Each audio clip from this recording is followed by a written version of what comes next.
So myself, well, I love doing science, but I think it's really important to have science together with something with your personal life nowadays. I love doing outdoors activities that help me learn a lot in my daily routine. Okay, I really appreciate the atmosphere where I'm working. That's something really important.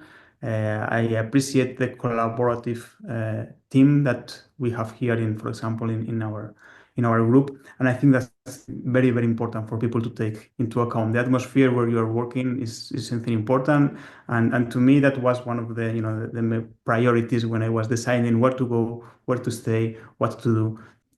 When I started doing my PhD in ultrafast optics, ultrafast physics, I always had the question whether to be theoretician or experimentalist. And this is probably one of the questions that people may have. And I was able to do theory in my PhD, collaborate a little bit with experimentalists. But still, when I did my postdoc at Gila, I still wanted to do experiments, and still I was not fully confirmed of what to do in doing theory experiments. However, when I had my colleagues there at Gila asking me questions continuously, oh, in the experiment we've observed some fringes, Carlo, where do they come from? We've observed where it comes from, and then I realized I had the tools to understand the physics beyond the experiment, beyond these super complicated experiments. This was something that really, I was super, super happy of this. So I'm a theoretician now. I'm fully theoretician. I'm a convinced theoretician because I think I enjoy developing tools to understand the physics in this amazing field that we are working in nanosecond science.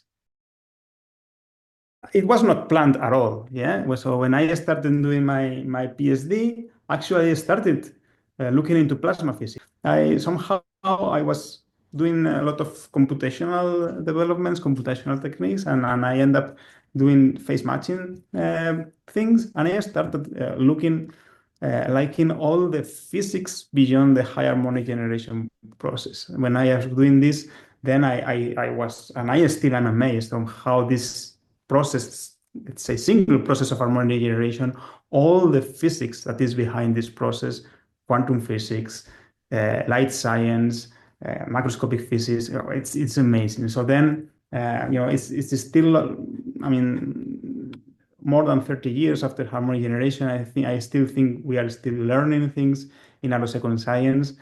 And also, when I'm giving outreach talks to people, when I tell them how short is an attosecond compared to a second or whatever, it always amazed me that we are able to generate that's attosecond tools, not only to generate them, but to measure and to say, hey, we have a pulse of 120 attoseconds, something like this. This is still, that in my mind, this is still amazing to be observing this.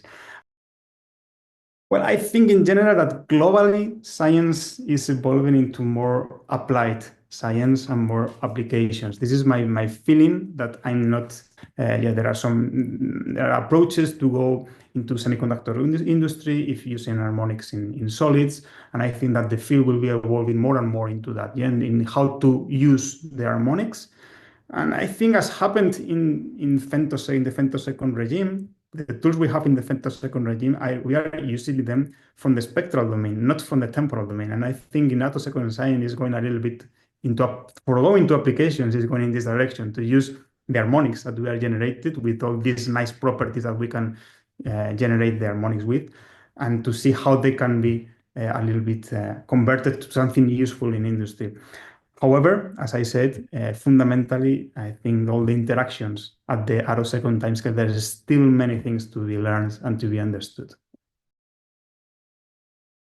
This is a roller coaster, and probably you've heard this many times from scientists. Sometimes we are super happy because we got a great result, but many times we are not happy because we don't get what we want to get. Yeah, and this is science. We not always get good results, and I would like to say that maybe sometimes these not good results or not getting what you expected is good. Be always open to learn. And, most of us, we've always had bad times in being rejected for applications, being rejected for things, and also in being rejected from science in the sense of we don't always get the result we would like to get. Yeah. But be perseverant, keep learning, be open to learn. Also keep as creative as and innovative as you can. Okay, this is super important. This is what distinguishes people at the end, the creation and the innovation. And enjoy what to do and what you do. Enjoy what you do because at the end we are here to enjoy our lives. And I think I'm really happy and really privileged to be working in science because I'm enjoying what I'm doing.